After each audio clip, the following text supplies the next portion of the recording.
नमस्कार दोस्तों, all exam guide गुरु के यूट्यूब चैनल पर मेरा नाम है सुजीत पांडे। आप सभी का मैं बहुत बहुत स्वागत करता हूं। दोस्तों यहां पर आपके लिए लेकर आ गए हैं 1000 जीके के नए लूसेंट के क्वेश्चन। दोस्तों ये जो क्वेश्चन है आपको पार्ट वाइज मिलेंगे, बहुत ही शानदार ये सीरीज होने वाली है।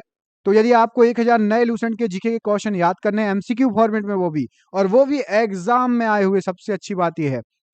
तो आपको आज से सीरीज स्टार्ट हो रही है। रोज 100 क्वेश्चन मिलेंगे। 100 क्वेश्चन में से आपको टारगेट देते हैं करीब करीब 60 से 70 प्रश्नों को सही करने का। तो चलिए करते हैं वीडियो को स्टार्ट। पहला क्वेश्चन आपकी स्क्रीन पर आपको दिख रहा होगा। इसमें आपसे पूछा गया है, असम की जलवायु डैश के रूप में वर्णित की जा सकती है। तो असम की जलवायु यहां पर सही आंसर हो जाएगा आपका इस प्रश्न के लिए ऑप्शन नंबर सी, मतलब उष्ण कटिबंधीय मानसून वर्षावन के रूप में वर्णित की जाती है। ऑप्शन नंबर सी सही आंसर है। भारत में तृतीय कोयला असम, अरुणाचल प्रदेश, नागालैंड और कहां पाया जाता है? तो जो तृतीय कोयला होता है, असम, देखिए नाम लिखे असम, अरुणाचल प्रदेश, नागालैंड और साथ ही साथ आपका पाया जाता है मेघालय। ऑप्शन नंबर बी यहां पर सही आंसर हो जाएगा, मेघालय। क्वेश्चन नंबर 3, डैश एक प्राकृतिक रूप से होने वाली परिघटना है जो पृथ्वी की सतह और वातावरण के गर्म होने के लिए जिम्मेदार है। बिल्कुल सिंपल आंसर इसका, ग्रीन हाउस प्रभाव एक प्राकृतिक रूप से होने वाली परिघटना है जो पृथ्वी की सतह और वातावरण के गर्म होने के लिए जिम्मेवार होती है। क्वेश्चन नंबर 4, मैग्नीज का भंडार सुंदरगढ़ निम्नलिखित में से किस राज्य में स्थित है? तो जो सुंदरगढ़ है, सही आंसर हो जाएगा, वो स्थित है आपका उड़ीसा में। ऑप्शन नंबर सी यहां पर उड़ीसा इस प्रश्न के लिए सही आंसर हो जाएगा। बढ़ते हैं क्वेश्चन नंबर 5 की तरफ। गोवा राज्य का कुल क्षेत्रफल लगभग कितना है? यहां पर जो ऑप्शंस दिए गए हैं उसमें से आपका सही आंसर हो जाएगा, गोवा राज्य का जो क्षेत्रफल है 3702 किलोमीटर। ऑप्शन नंबर बी यहां पर सही आंसर हो जाएगा। अफगानिस्तान के साथ भारतीय सीमा की लंबाई कितनी है? तो अफगानिस्तान के साथ सबसे छोटी सीमा है हमारी, आप सभी को पता है, वो है केवल 106 किलोमीटर की। ऑप्शन नंबर डी सही आंसर है। भारतीय मानक समय डैश अंश डिग्री पूर्व देशांतर के अनुरूप होता है। तो भारतीय मानक समय आपका 82.5 अंश डिग्री पूर्व देशांतर के अनुरूप होता है। निम्नलिखित में से किस नदी का मुहाना कर्क रेखा के उत्तर में स्थित है? तो कर्क रेखा के उत्तर में स्थित है सिंधु नदी का मुहाना। ऑप्शन नंबर बी यहां पर सही आंसर हो जाएगा। ये बाकी सभी नदियां, देखो कर्क रेखा लगभग भारत के बीचों बीच से गई है, आप सभी को पता है। बाकी सभी नदियां ये नीचे तरफ है, सिंधु नदी ऊपर तरफ है। कमेंट बॉक्स में कमेंट करके बताइए, सिंधु नदी का उद्गम स्थल, सिंधु नदी कहां से निकलती है, कहां गिरती है? कमेंट बॉक्स में कमेंट करके बताइएगा। देखते हैं किस किस को पता है। एग्जाम में कई बार पूछा गया है ये प्रश्न। निम्न में से कौन सा प्राचीन बंदरगाह मालाबार तट पर स्थित था? तो यहां पर सही आंसर हो जाएगा आपका मुजीरिस बंदरगाह, एक प्राचीन बंदरगाह है जो कि मालाबार तट पर स्थित था। अष्टमुड़ी आंध्र भूमि झील डैश में स्थित है? तो अष्टमुड़ी आर्द्र भूमि झील ये स्थित है आपकी केरल में। ऑप्शन नंबर सी केरल यहां पर सही आंसर है। निम्न में से कौन सा जल निकाय पाक जल डमरू मध्य के सबसे निकट है? तो पाक जल डमरू मध्य के सबसे निकट है आपका मन्नार की खाड़ी। आपको मुझे कमेंट करके बताना है, पाक जल डमरू मध्य किस किस देशों को जोड़ता है? पाक जल डमरू मध्य किस किस देशों को जोड़ता है? निम्न में से कौन सा राज्य उड़ीसा के साथ अपनी सीमा को साझा नहीं करता, मतलब उड़ीसा से नहीं लगा हुआ है? तो यहां पर आपको बता दें, छत्तीसगढ़ लगा हुआ है, झारखंड भी है, पश्चिम बंगाल भी है। बिहार उड़ीसा से नहीं लगा हुआ है। ऑप्शन नंबर डी यहां पर सही आंसर हो जाएगा इस प्रश्न के लिए, बिहार उड़ीसा से नहीं लगा है। निम्न में से कौन सा बांध कृष्णा नदी पर बनाया गया है? तो यहां पर जो ऑप्शंस दिए गए हैं उसमें से आपका नागार्जुन बांध, नागार्जुन सागर बांध कृष्णा नदी पर बना हुआ है। बहुत इजी आंसर है, ऑप्शन नंबर बी यहां पर सही आंसर है। आपको एक क्वेश्चन पूछ रहा हूं, बिल्कुल इजी क्वेश्चन है, आपको मुझे कमेंट करके बताना है ये वाला क्वेश्चन। मतलब आपको मुझे बताना है कि भाखड़ा नांगल बांध किस नदी पर है? भाखड़ा नांगल बांध कहां पर बना हुआ है, किस नदी पर बना हुआ है? कमेंट बॉक्स में कमेंट करके बताइएगा। निम्न में से कौन सी जगह हेमिस मठ के सबसे निकट है? तो हेमिस मठ कहां पर है? तो हेमिस मठ आपका सबसे निकट यहां पर सही आंसर हो जाएगा Leh. Option number C Leh बिल्कुल सही आंसर हो जाएगा। निम्नलिखित में से किस वन को मानसून वन के नाम से भी जाना जाता है? तो मानसून वन के नाम से, ऑप्शन नंबर सी उष्ण कटिबंधीय पर्णपाती वनों को मानसून वन भी कहा जाता है। ऑप्शन नंबर सी यहां पर इस प्रश्न के लिए राइट आंसर है। मध्यमंडल या मेसोस्फीयर के संदर्भ में निम्न में से कौन सा कथन सही नहीं है? तो यहां पर जो ऑप्शंस दिए गए हैं आपका, उसमें से इस स्तर में बढ़ती हुई ऊंचाई के साथ साथ तापमान अत्यंत तीव्रता से बढ़ता है, यह कथन सही नहीं है। ऑप्शन नंबर सी गलत लिखा हुआ है, मध्यमंडल या फिर मेसोस्फीयर के बारे में। भूकंप को मापने में प्रयुक्त तीव्रता के पैमाने की सीमा रेखा क्या होती है? जिससे आप भूकंप को मापते हो ना, उसकी सीमा रेखा होती है 1 से लेकर 12 तक। आपको कमेंट करके बताना है भूकंप को मापने वाला यंत्र कौन सा है? भूकंप को मापने वाला यंत्र कौन सा होता है? कमेंट बॉक्स में कमेंट करके बताइए। देश के 10% क्षेत्रफल में फैली हुई भारत की सबसे बड़ी नदी द्रोणी कौन सी है? तो देश के 10% में फैली हुई भारत की सबसे बड़ी नदी द्रोणी जो ऑप्शंस में दिए गए हैं उसके अनुसार Godavari, option number D Godavari यहां पर इस प्रश्न के लिए सही आंसर हो जाएगा। भारत में निर्मित प्रथम कच्चे तेल के पाइपलाइन का नाम क्या है? तो भारत में ही निर्मित प्रथम कच्चे तेल की पाइपलाइन का नाम है आपका Naharkatia Noonmati Barauni pipeline. Option number यहां पर बी इस प्रश्न के लिए सही आंसर है। अपसौरिका की परिघटना के दौरान पृथ्वी और सूर्य के बीच अनुमानित दूरी कितनी होती है? जब अपसौरिका होता है तो पृथ्वी और सूर्य के बीच जो अनुमानित दूरी है वो होती है 152 million kilometre. Option number C यहां पर 152 मिलियन किलोमीटर सही आंसर है। वायुमंडलीय ओजोन का अधिकांश भाग वायुमंडल की किस परत में पाया जाता है? ओजोन का अधिकांश भाग आपका समताप मंडल, ऑप्शन नंबर ए में पाया जाता है। यहां पर जो ऑप्शंस दिए गए हैं उसके अनुसार। अगले क्वेश्चन में पूछा गया 2004 में हिंद महासागर सुनामी की तीव्रता कितनी थी? हिंद महासागर सुनामी की तीव्रता जो थी वो 9.1 थी। ऑप्शन नंबर बी यहां पर सही आंसर हो जाएगा। निम्नलिखित में से किसे अब पृथ्वी के सौर मंडल का ग्रह नहीं माना जाता? तो पृथ्वी के सौर मंडल के ग्रहों से बाहर कर दिया प्लूटो को। ऑप्शन नंबर डी प्लूटो अब हो गया है बाहर। ऑप्शन नंबर डी यहां पर सही आंसर हो जाएगा। बढ़ते हैं अगले क्वेश्चन की तरफ। भारत के प्रमुख जैव विविधता वाले स्थल कौन से हैं? तो भारत के प्रमुख जैव विविधता वाले स्थल जो हैं आपको ऑप्शन दिए हैं पश्चिमी घाट, उत्तर पूर्व भारत और सुंदरवन लैंड। तो यहां पर आपका सही आंसर हो जाएगा, जैव विविधता की बात हो रही है तो पश्चिमी घाट, उत्तर पूर्व भारत और सुंदरवन ये सभी हैं। मतलब आपका ऑप्शन नंबर यहां पर सही आंसर हो जाएगा, option number A B C तीनों। गुजरात की सीमा किस पड़ोसी देश के साथ लगती है? तो गुजरात की सीमा लगती है यहां पर जो ऑप्शन दिए गए हैं पाकिस्तान के साथ, आप सभी को पता है। ऑप्शन नंबर डी पाकिस्तान यहां पर सही आंसर हो जाएगा। आपको मुझे कमेंट करके बताना है गुजरात के सीएम का नाम और गुजरात की राजधानी। कमेंट बॉक्स में कमेंट करके बताइए गुजरात के सीएम का नाम और गुजरात की राजधानी। बढ़ते हैं अगले क्वेश्चन की तरफ। ये रहा आपकी स्क्रीन पर। भारत का वह सबसे ऊंचा जलप्रपात या झरना कौन सा जिसकी ऊंचाई 1493 फीट है? तो यहां पर जो ऑप्शंस दिए गए हैं उसके अनुसार 1493 फीट का सबसे ऊंचा झरना जो है उसका नाम है कुचिकल जलप्रपात, जो कि कर्नाटक में है। ऑप्शन नंबर ए कुचिकल जलप्रपात यहां पर सही आंसर हो जाएगा इस प्रश्न के लिए। तिब्बत से निकलने वाली वह कौन सी नदी है जो अरुणाचल प्रदेश से होकर भारत में प्रवेश करती है? तो तिब्बत से निकलने वाली जो नदी है उसका नाम है आपका यहां पर सही आंसर हो जाएगा ब्रह्मपुत्र नदी। ऑप्शन नंबर डी ब्रह्मपुत्र नदी तिब्बत से निकलती है और अरुणाचल प्रदेश से होकर भारत में प्रवेश करती है। आपको मुझे कमेंट करके बताना है ब्रह्मपुत्र नदी कितने देशों में बहती है? ब्रह्मपुत्र नदी कितने देशों से होकर बहती है? कमेंट बॉक्स में कमेंट करके मुझे इस प्रश्न का आंसर दीजिए।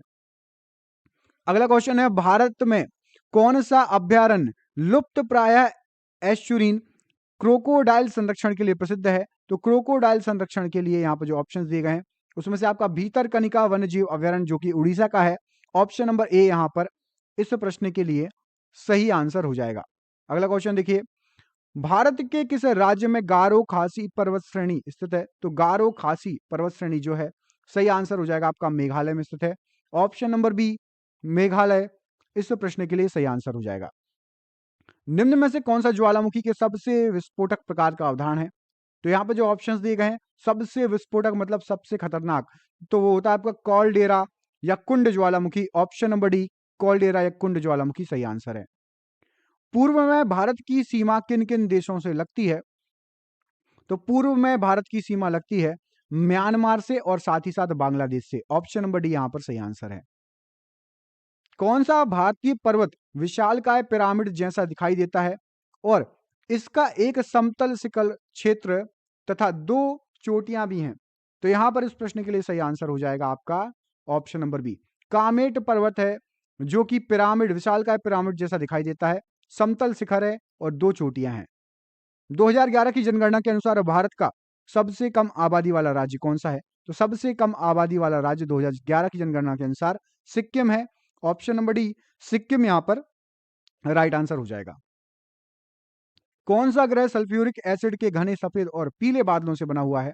तो सल्फ्यूरिक एसिड के बादल शुक्र ग्रह पर हैं। यहां पर ऑप्शन नंबर सी शुक्र ग्रह राइट आंसर हो जाएगा। कौन सा उपकरण भूकंप के दौरान सतह पर पहुंचने वाली तरंगों को मापता है? ये क्वेश्चन मैंने आपसे सरप्राइज भी पूछा था, आपसे बोला था कमेंट बॉक्स में कमेंट करो, अभी तक आपने कर दिया होगा। सीस्मोग्राफ ऑप्शन नंबर ए यहां पर सही आंसर है। लाखों साल पहले भारतीय उपमहाद्वीप मुख्य भूमि से अलग हो गया था, इसे किस महासागर के नाम से जाना जाता है? तो इस महासागर को बोला जाता था टैथिस महासागर। ऑप्शन नंबर डी टैथिस महासागर राइट आंसर है। निम्नलिखित में से कौन सा भारतीय राज्य है जिसकी सीमा नेपाल से नहीं लगती है?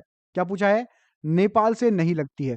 तो मैं आपको बता देता हूं किस किस की लगती है। देखो, पश्चिम बंगाल की लगती है, उत्तराखंड की भी लगती है, सिक्किम की भी लगती है, असम राज्य की सीमा नेपाल से नहीं लगती, तो ऑप्शन नंबर असम यहां पर सी सही आंसर हो जाएगा। निम्नलिखित में से कौन सी परत हमारे वायुमंडल की ऊपरी सीमा है जो थर्मोस्फीयर के ऊपर से लेकर 10,000 किलोमीटर तक फैली हुई है? तो थर्मोस्फीयर के जस्ट ऊपर 10,000 किलोमीटर तक फैली हुई है आपकी बाह्य मंडल। ऑप्शन नंबर सी, जिसको एक्सोस्फीयर भी बोलते हैं, सही आंसर हो जाएगा। निम्नलिखित में से किस हिमालयी क्षेत्र को शिवालिक के नाम से जाना जाता है? तो यहां पर जो ऑप्शंस दिए गए हैं, बाह्य हिमालय को शिवालिक कहा जाता है। ऑप्शन नंबर डी बाह्य हिमालय शिवालिक। निम्न में से क्या रबी की फसल है? तो रवि की फसल यहां पर जो ऑप्शंस दिए गए हैं उसके हिसाब से आपकी गेहूं रवि की फसल में आता है। ऑप्शन नंबर डी गेहूं सही आंसर है। निम्नलिखित में से कौन सा दर्रा पीर पंजाल पर्वत श्रृंखला से होकर मनाली और लेह को सड़क मार्ग से जोड़ता है? तो उस दर्रे का नाम है, कुल मिला के सीधे पूछा है मनाली लेह दर्रे को कौन जोड़ता है? तो मनाली लेह दर्रा को जोड़ता है, मनाली लेह सड़क को जोड़ता है रोहतांग दर्रा। ऑप्शन नंबर यहां पर बी रोहतांग दर्रा इस प्रश्न के लिए राइट आंसर हो जाएगा। बढ़ते हैं अगले क्वेश्चन की तरफ। ये रहा आपका अगला क्वेश्चन।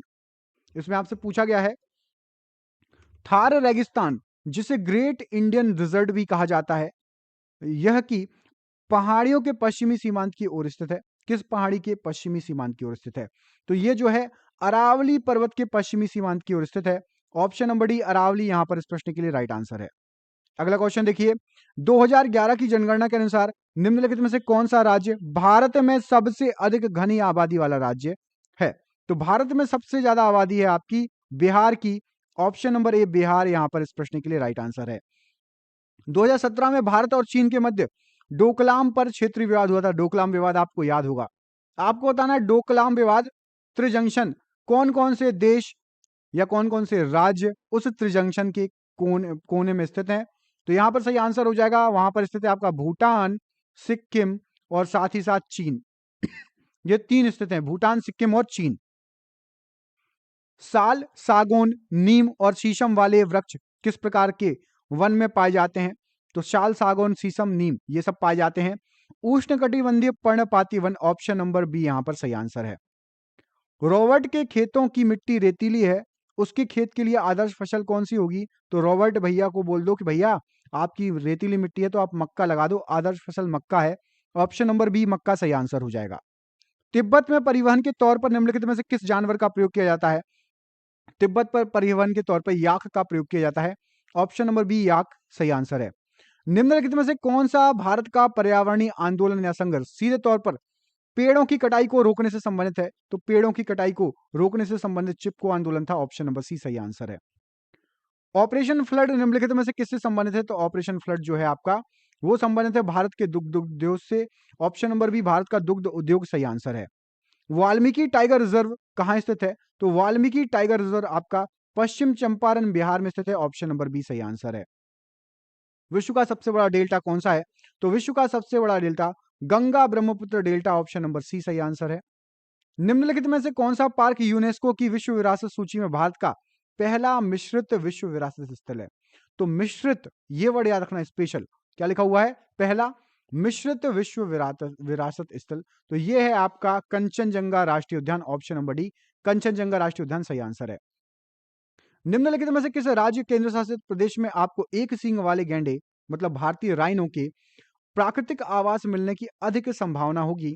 तो आप सभी को पता है असम फेमस है एक सींग वाले गैंडे के लिए। असम का कौन सा राष्ट्रीय उद्यान एक सींग वाले गैंडे के लिए फेमस है? अब ये आप मुझे कमेंट बॉक्स में कमेंट करके बताओगे, आप सभी को ये पता होना चाहिए। बिल्कुल इजी क्वेश्चन है और इसका इजी आंसर भी। अगला क्वेश्चन, पृथ्वी के वायुमंडल में दूसरी सबसे अधिक किस गैस की मात्रा है? तो वायुमंडल में सबसे ज्यादा दूसरी अधिक गैस है ऑक्सीजन, ऑप्शन नंबर ए सही आंसर है। सबसे पहली सबसे ज्यादा पाई जाती है नाइट्रोजन। अब आप मुझे कमेंट करके बताओ नाइट्रोजन का प्रतिशत वायुमंडल में, ऑक्सीजन का प्रतिशत वायुमंडल में। बाथोलिथ निम्नलिखित में से किसका प्रकार है? तो बाथोलिथ निम्नलिखित में से आपका अग्नेय चट्टान का प्रकार है, ऑप्शन नंबर ए अग्नेय चट्टान राइट आंसर है। निम्नलिखित में से क्या पृथ्वी के चुंबकीय क्षेत्र के लिए उत्तरदायी है? पृथ्वी के चुंबकीय क्षेत्र के लिए बाह्य क्रोड आउटर कोर उत्तरदायी है, option number C outer core या बाह्य क्रोड राइट आंसर है। भारत में किस नदी को देहांग भी कहा जाता है? तो भारत में बहने वाली, ऑप्शन नंबर ए ब्रह्मपुत्र नदी को देहांग भी कहा जाता है, ऑप्शन नंबर ए सही आंसर है। किस बल के कारण गतिमान वस्तुएं उत्तरी गोलार्ध में दाईं ओर और दक्षिणी गोलार्ध में वायु ओर विक्षेपित हो जाती हैं? गतिमान वस्तुएं मतलब हवा, जल आदि जो प्रवाह होता है इनका, तो दक्षिणी गोलार्ध में ये भागती हैं किस तरफ? बाईं ओर, हवा और जल, और उत्तरी गोलार्ध में दाईं ओर। ये पता था कि आपको नहीं पता था? तो उस बल का नाम भी सुन लो, कोरियोलिस बल के कारण ये होता है, ऑप्शन नंबर सी। जिसको ये क्वेश्चन नहीं पता था अच्छे से याद कर लेना, एग्जाम में आया हुआ क्वेश्चन है। चंद्रमा डैश पिंड का उदाहरण है? तो चंद्रमा आपका, एक सेकेंड, ये कुछ पीछे हो गया, हाँ, चंद्रमा डैश पिंड का उदाहरण है? तो चंद्रमा आपका जो है, चंद्रमा जो है वो किस पिंड का उदाहरण है? ऑप्शन नंबर ई अदीप्तिमान पिंड है भैया। सूर्य के प्रकाश से दीप्ति पाता है, उजाला पाता है, उसका खुद का कोई उजाला नहीं है। वह प्रक्रिया जो पृथ्वी की ऊपरी सतह के भागों को खिसकाती है, उभारती है और निर्मित करती है, क्या कहलाती है? तो पृथ्वी के ऊपरी सतह के भागों को खिसकाना, उभारना और निर्मित करना पटल विरूपण कहलाता है। ठीक है, पटल विरूपण इंग्लिश में क्या है इसका? Diastrophism, option number A right answer है। सतलज नदी किस दर्रे से होकर भारत में प्रवेश करती है? सतलज नदी शिपकिला दर्रे से होकर भारत में प्रवेश करती है। स्लेट डैश शैल का एक प्रकार है, तो स्लेट जो है वो कायांतरित शैल का एक प्रकार है। निम्नलिखित किस राज्य से होकर कर्क रेखा गुजरती है? तो कर्क रेखा आपकी गुजरती है, यहां पर जो ऑप्शंस दिए गए हैं मोस्टली आपको नॉर्थ ईस्ट दिए हैं। मिजोरम यहां पर सही आंसर है, मिजोरम से निकलती है, गुजरती है। भूमि का वह भाग जो लगभग चारों ओर से पानी से घिरा होता है लेकिन एक ओर से मुख्य भूमि से जुड़ा होता है, उसको क्या कहते हैं? चारों ओर से पानी से घिरा और एक ओर से मुख्य भूमि से, प्रायद्वीप बोला जाता है, ऑप्शन नंबर डी प्रायद्वीप यहां पर सही आंसर हो जाएगा, पेनिनसुला या प्रायद्वीप। 1 डिग्री अक्षांश लगभग डैश किलोमीटर के बराबर होता है। 1 डिग्री अक्षांश आपका यहाँ पर सही आंसर हो जाएगा 111 किलोमीटर के बराबर होता है, option number B right answer है। निम्नलिखित में से किस भूपट्टिका या प्लेट की 2.5 सेंटीमीटर ईयर से कम गति की मंदतम दर है? बहुत ही शानदार क्वेश्चन है। इसका आंसर हो जाएगा जो आपकी उत्तरीय ध्रुव पर्वत पृष्ठ है, आर्कटिक रिज, वो इतनी इसकी दर है 2.5 सेंटीमीटर एक साल में जो है से भी कम गति की मंदतम दर है। निम्नलिखित में से कौन सा विश्व का सबसे बड़ा नदी द्वीप है? तो नदी द्वीप सबसे बड़ा माजुली है। आपको बताना किस राज्य में माजुली द्वीप है। शरावती नदी से निम्नलिखित में से कौन सा झरना निकलता है? तो शरावती नदी से निकलने वाला झरना है जैरसप्पा, ऑप्शन नंबर सी यहां पर, या गरसोप्पा बिल्कुल सही आंसर हो जाएगा इस प्रश्न के लिए, शरावती नदी के लिए। लैटेराइट मिट्टी में डैश प्रचुर मात्रा में पाया जाता है? तो लैटेराइट मिट्टी में डैश प्रचुर मात्रा में पाया जाता है, लैटेराइट मिट्टी में आयरन ऑक्साइड प्रचुर मात्रा में पाया जाता है, ऑप्शन नंबर डी सही आंसर है। कुमाऊं हिमालय निम्नलिखित में से किन दो नदियों के बीच स्थित है? तो कुमाऊं हिमालय आपका स्थित है सतलज और काली नदी के बीच, ऑप्शन नंबर ए यहां पर सही आंसर हो जाएगा। हीराकुंड बांध किस राज्य में स्थित है? तो हीराकुंड बांध आपका उड़ीसा राज्य में स्थित है, ऑप्शन नंबर ए यहां पर सही आंसर है। भूकंप तरंगों को किस उपकरण यंत्र द्वारा रिकॉर्ड किया जाता है, उसे क्या कहते हैं? तो उस यंत्र को कहा जाता है आपका भूकंप सूचक यंत्र या फिर सीस्मोग्राफ यंत्र। भारत का मृदा सर्वेक्षण किस वर्ष में मृदाओं के वैज्ञानिक सर्वेक्षण के लिए स्थापित किया गया था? तो यह किया गया था आपका 1956 में, मृदा के सर्वेक्षण के लिए, याद रखना। अगला क्वेश्चन देखिए, तमिलनाडु में कुडनकुलम परमाणु ऊर्जा संयंत्र डैश के सहयोग से स्थापित किया गया है? तो कुडनकुलम परमाणु ऊर्जा संयंत्र रूस के सहयोग से स्थापित किया गया है। ऑप्शन नंबर डी सही आंसर है। माउंट एवरेस्ट पर चढ़ाई करने के लिए पर्वतारोही को डैश जाने की आवश्यकता होती है? तो माउंट एवरेस्ट पर चढ़ाई करना है तो नेपाल से आपको जाना पड़ेगा। Option number C right answer है। गुरुत्वीय तरंगों का पता लगाने के लिए सर्वप्रथम किस उपकरण का प्रयोग किया जाता है? तो गुरुत्वीय त्वरण के लिए आपका लिगो का यूज किया जाता है। Option number C LIGO, LIGO का यूज किया जाता है गुरुत्वीय तरंगों का पता लगाने के लिए। भारत के नौगम्य अंतर्देशीय जलमार्ग की अनुमानित लंबाई कितनी है? तो अनुमानित लंबाई लगभग 14,500 किलोमीटर है। भारत में जो है नेविगेबल अंतर्देशीय जलमार्ग बना हुआ है। निजाम सागर बांध निम्नलिखित में से किस राज्य में स्थित है? तो निजाम सागर बांध आपका तेलंगाना राज्य में स्थित है। ऑप्शन नंबर डी सही आंसर है। दिसंबर 2019 में किस पूर्व भारतीय प्रधानमंत्री के नाम पर रोहतांग सुरंग का नाम रखा गया है? तो रोहतांग सुरंग का नाम अब अटल टनल या अटल सुरंग रख दिया गया है अटल बिहारी वाजपेयी जी के नाम पर। दिन में 2 बार समुद्र के पानी के लयबद्ध उतार चढ़ाव को डैश कहा जाता है?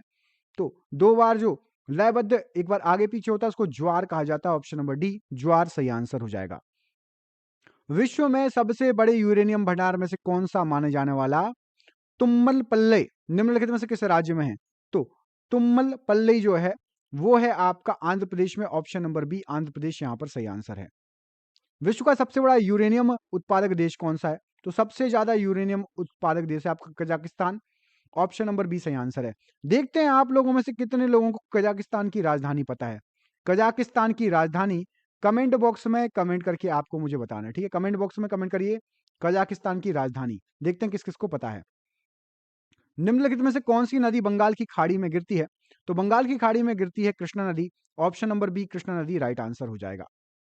निम्नलिखित में से कौन सी फसल खरीफ की फसल का उदाहरण है? तो खरीफ की फसल का एक सेकंड, हाँ ये क्वेश्चन, निम्नलिखित में से कौन सी फसल खरीफ की फसल का उदाहरण है? तो खरीफ की फसल का उदाहरण आपका कपास है। ऑप्शन नंबर डी कपास यहाँ पर सही आंसर है। निम्नलिखित में से कौन सी पर्वत श्रृंखला भारत में सबसे पुरानी है? तो भारत में सबसे पुरानी पर्वत श्रृंखला है अरावली पर्वत श्रृंखला। कमेंट करके बताइए अरावली पर्वतमाला कौन सी है? नवीन वलित है या अवशिष्ट पर्वत है? अरावली पर्वत कौन सा पर्वत है? नवीन वलित या अवशिष्ट? चेंचुस अनुसूचित जनजाति भारत के किस राज्य में निवास करती है? तो चेंचुस अनुसूचित जनजाति जो है ये तेलंगाना में निवास करती है। ऑप्शन नंबर बी यहां पर सही आंसर हो जाएगा। घास के खुले मैदान वेल्ड्स कहां पाए जाते हैं? तो घास के खुले मैदान जिसको वेल्ड्स बोलते हैं वो अफ्रीका में पाए जाते हैं। ऑप्शन नंबर बी यहां पर अफ्रीका इस प्रश्न के लिए राइट आंसर है। समुद्र तल पर सामान्य वायु दाब कितना होता है? तो समुद्र के तल पर आप पहुंचोगे वहां पर आपका 1013.25 मिली बार सामान्य वायु दाब होता है। कौन सा क्षेत्र भूपर्पटी या क्रस्ट और आच्छादन जिसको मेंटल बोलते हैं, मतलब क्रस्ट और मेंटल को पृथक करता है? तो उसका नाम हो जाएगा आपका मोहो। ऑप्शन नंबर ए मोहो एक क्षेत्र है जो क्रस्ट को और मेंटल को अलग करता है। बाइलाकुप्पे मठ या इसका दूसरा नाम है नामद्रोलिंग भारत के किस राज्य में स्थित है? तो ये जो मठ है ये स्थित है कर्नाटका में। ऑप्शन नंबर बी यहां पर कर्नाटका राइट आंसर हो जाएगा। लिपुलेख दर्रा भारत के किस राज्य में स्थित है? तो लिपुलेख दर्रा आपका जो है वो उत्तराखंड में स्थित है। ऑप्शन नंबर यहां पर उत्तराखंड, ऑप्शन नंबर डी सही आंसर हो जाएगा। सॉल्सेट द्वीप भारत के किस राज्य में है? सॉल्सेट द्वीप जो है भारत के महाराष्ट्र राज्य में स्थित है। ऑप्शन नंबर बी महाराष्ट्र यहां पर इस प्रश्न के लिए सही आंसर है। तिब्बत में ब्रह्मपुत्र नदी को किस नाम से जाना जाता है? तो तिब्बत में ब्रह्मपुत्र नदी को कहा जाता है सांगपो या तसांगपो, जो भी आप बोले। ऑप्शन नंबर ए यहां पर सही आंसर है। शोर मंदिर भारत के किस राज्य में स्थित है? तो शोर मंदिर भारत के तमिलनाडु में स्थित है। ऑप्शन नंबर बी तमिलनाडु सही आंसर है। दूध सागर झरना कहां स्थित है? तो दूध सागर झरना आपने चेन्नई एक्सप्रेस मूवी देखी है उसमें भी दिखाते हैं। तो ये दूध सागर झरना आपका गोवा में स्थित है। ऑप्शन नंबर बी, हालांकि ये गोवा और कर्नाटक के बॉर्डर में है लेकिन गोवा राज्य में ही आता है। कितने भारतीय राज्यों की सीमाएं भूटान की सीमा से लगती हैं? तो भूटान की सीमा से भारत के 4 राज्य लगते हैं। कोई मुझे कमेंट करके बता सकता है भूटान से कौन-कौन से राज्य लगते हैं? यदि बता सकता है तो 97 लिख के उन चारों राज्यों का नाम लिख देना। ऑप्शन नंबर यहाँ पर सी इस प्रश्न के लिए सही आंसर है। टिहरी बांध की ऊंचाई लगभग कितनी है? तो टिहरी बांध जो है वो 260.5 मीटर ऊंचा है। ऑप्शन नंबर सी सही आंसर है। दाचीगम, एक सेकेंड दाचीगम राष्ट्रीय उद्यान भारत के किस राज्य में स्थित है? तो दाचीगम राष्ट्रीय उद्यान भारत के जम्मू कश्मीर में स्थित है। ऑप्शन नंबर सी सही आंसर है। वर्ष 2011 जनगणना के अनुसार केरल में लिंगानुपात क्या है? तो केरल का जो लिंगानुपात है वो है आपका 1084। ऑप्शन नंबर ए सही आंसर है। मतलब 1000 पुरुष पर 1084 महिलाएं हैं। दोस्तों ये था पार्ट 1। इसके बाद का जिसको पार्ट 2 चाहिए कमेंट बॉक्स में कमेंट करके बता दीजिए। ये आपके लिए सरप्राइज क्वेश्चन। इस प्रश्न का आंसर कमेंट बॉक्स में कमेंट करके आप मुझे बताएंगे। भारत के किस राज्य में बोमडिला दर्रा स्थित है? इस प्रश्न का आंसर मुझे कमेंट बॉक्स में कमेंट करके बताइए। जिसको पार्ट 2 चाहिए कमेंट बॉक्स में आप मुझे पार्ट 2 लिख दीजिए। सबको पार्ट 2 मिल जाएगा। कमेंट बॉक्स में लिख दीजिए पार्ट 2। ठीक है, जिसको चाहिए पार्ट 2 लिख दीजिए। जल्द से जल्द आपको पार्ट 2 प्रोवाइड करा दिया जाएगा। ठीक है, मिलते हैं आपसे अगले वीडियो में। तब तक के लिए अपना ख्याल रखिए। पार्ट 2 लिख देना जिसको पार्ट 2 चाहिए हो। बहुत बहुत धन्यवाद दोस्तों। अच्छा एक चीज और, जिसने पूरा वीडियो देखा प्लीज दोस्तों के साथ शेयर कर दो। आपको वीडियो अच्छा लगा है तो आपके दोस्तों को भी पसंद आएगा, तो प्लीज वीडियो को शेयर जरूर कर देना। धन्यवाद, आपका दिन शुभ हो। बहुत बहुत धन्यवाद।